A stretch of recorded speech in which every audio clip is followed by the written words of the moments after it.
you obviously night after night when you came back from it's I guess isolation, but when you came back to work, when hockey came back and baseball came back, basketball came back, you got to see highlights of every game. You get to see probably every game in one way or another. Yeah. What were your thoughts on that in terms of like the Bubble Hockey League and the way they finished the season? I think it was absolutely incredible that they pulled it off. I didn't think they could do it. I thought it was awesome. I was thrilled that the NHL got through it. We can get into the style of hockey and all that if you want, but I just think that the fact that they pulled it off was absolutely amazing. I think the team that won deserved to win. I think the best team won, which I think is always good. I would love it if river hockey was successful in the playoffs. We could talk about your Leafs if you want to, but river hockey, unfortunately, is not successful in the playoffs. If river hockey was, the game would be a lot more entertaining. Mm-hmm. But I was just super impressed that the NHL pulled it off. Like everybody, I love the first round. That's my favorite. And when I say first round, I don't mean the play-in. I mean the actual first round. Mm-hmm. But I just love how things get turned up in the playoffs. And I think it looked great too. I was like you. I was like everybody going, what's it going to look like with no fans in the stands? Well, the NHL did a brilliant thing. They kind of eliminated the empty seats as opposed to baseball, who just said, "Oh, to hell with it." So, and it's easier for the NHL. They only have to do a couple of arenas, but it looked great. Kudos to the NHL, and I hope that the players and the league get back on the same page here now, and can pull it off again. It seems like they will. Like it's, I know everybody's upset with each other, but I can't imagine a world where both sides want to lose that much money. I just can't. Gary Bettman doesn't lose, right? If the last 30 years have shown us everything, when it comes time to negotiations, Gary Bettman doesn't lose. No. And I mean, I see the players' argument. The owners made an agreement 4 months ago that they want to change. And I see the owners' argument. Maybe they thought fans would be back in the stands by now.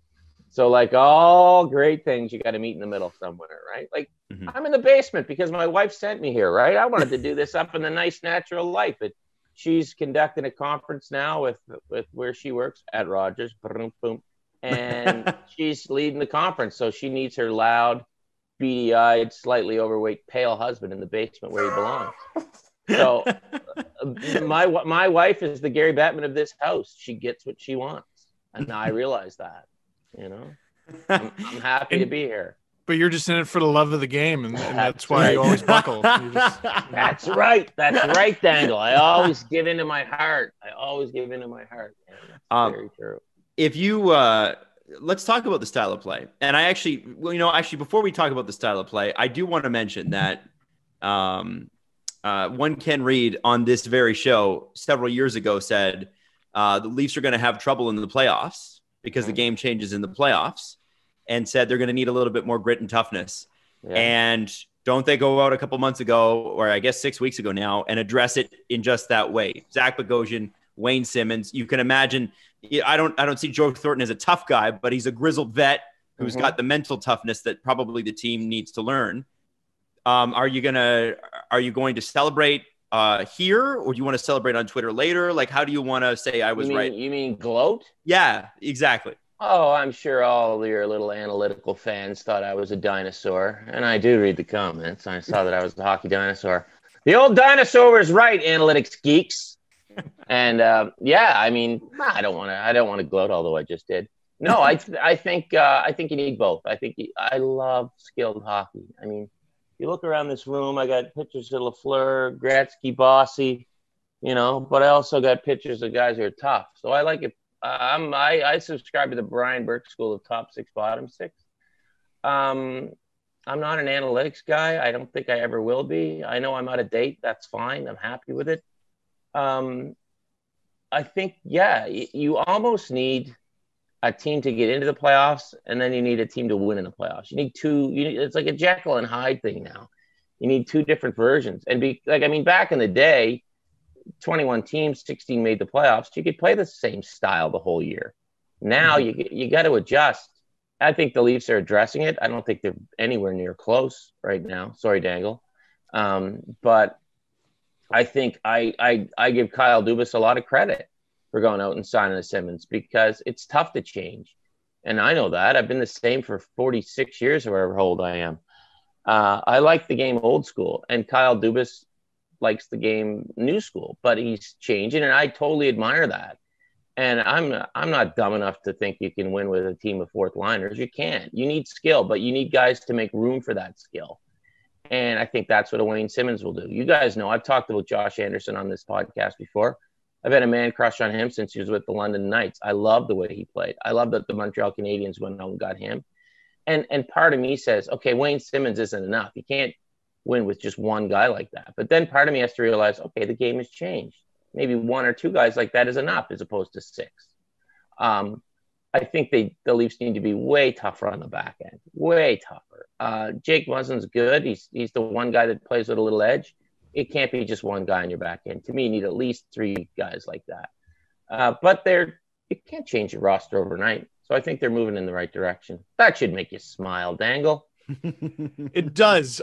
What I wonder is, okay, how about this? Can you think of a player who was not a tough guy, was not a tough guy at all when he began, and he didn't necessarily become one, but he became a player who didn't take any shit? Because what I keep saying with this team is you don't need to go out there and rack up 250 penalty minutes. You just need to, honest to goodness, once or twice a season, punch someone in the face. Yeah. Well, because they got in yours. That's how you make room, right? You got to do something stupid once in a while. And I think a lot of hockey fans don't realize that. Why did he do that? That was unprovoked. He did it to make room. It's the regular season's a marathon. The playoffs are a marathon. You got to make room. Can I think of a guy that became like that? Not off the top of my head, but it usually works the other way around, right? A lot of guys come into the league, used to back in the day, and they just beat the living pulp out of guys for a year. And then they'd get their room. They'd get their respect. Like when Lyle Odeline started with the Montreal Canadiens, he fought every night. Then later in his career, he didn't have to fight a lot because guys left him alone. So usually the way it works is you come in as a bit of an agitator, a bit of a PR, as Dennis Marouk would say, and you get your room. So you don't have to do it all the time. And I think if you kind of establish that off the top, you'll get your room. So I can't think of any guys who kind of came in as wimps and evolved into guys who didn't take any SHIT. But I think of a lot of guys who came in real tough, and then it seemed on the surface that they calmed down, but I think they only calmed down because they got their room. And I mean, you go back in time, like Doug Gilmour didn't take any crap off anybody. He was 165 pounds. Good God, Wendell Clark wasn't a giant. He took less crap than anyone in the history of the game. So, and every once in a while, you got to explode. You got to freak out to get that room. Now, I don't know if you have to, but you got to let guys know that I'm not going to take that crap, because it really is all about room. And if you get that little extra bit, then you can make things happen on the score sheet, I think. Is Ovechkin not a guy like that? Yeah, Ovechkin, man. Yeah, he makes a ton of room for himself. He's huge. He hits like he's beyond tough. He hits like a monster. Sidney Crosby's tough in the corners. He's tough. There's a lot of guys that are tough, that are skilled and tough, that make room for themselves. Yeah, like, I mean, you don't have to be a guy that racks up a ton of penalty minutes. But I mean, do you want to go into a corner against Alexander Ovechkin? I don't think so, because every once in a while he just explodes and annihilates a guy. Look what he did to Svechnikov a few years ago. Beat the living tar out of him. That's a 19-year-old kid that's going, oh, I could fight Ovechkin. I've never seen him fight before. He's not that tough. He's tough.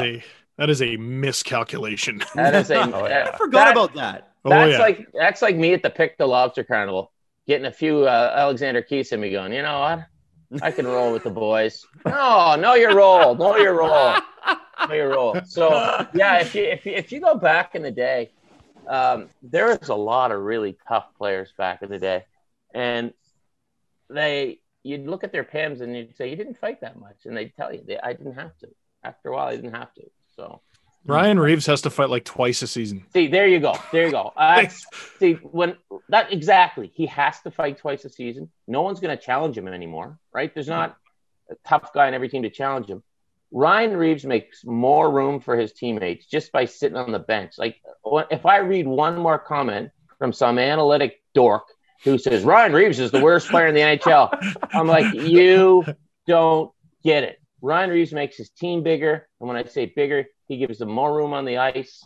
Ryan Reeves is a huge asset that any team in the NHL would want. Any team. And just because a spreadsheet says he's not the greatest player in the world, that doesn't mean he's not a useful player. I would take Ryan Reeves on my team any day. And Ryan Reeves, he's a good hockey player, man. He's decent. He's not going to hurt you when he's out there.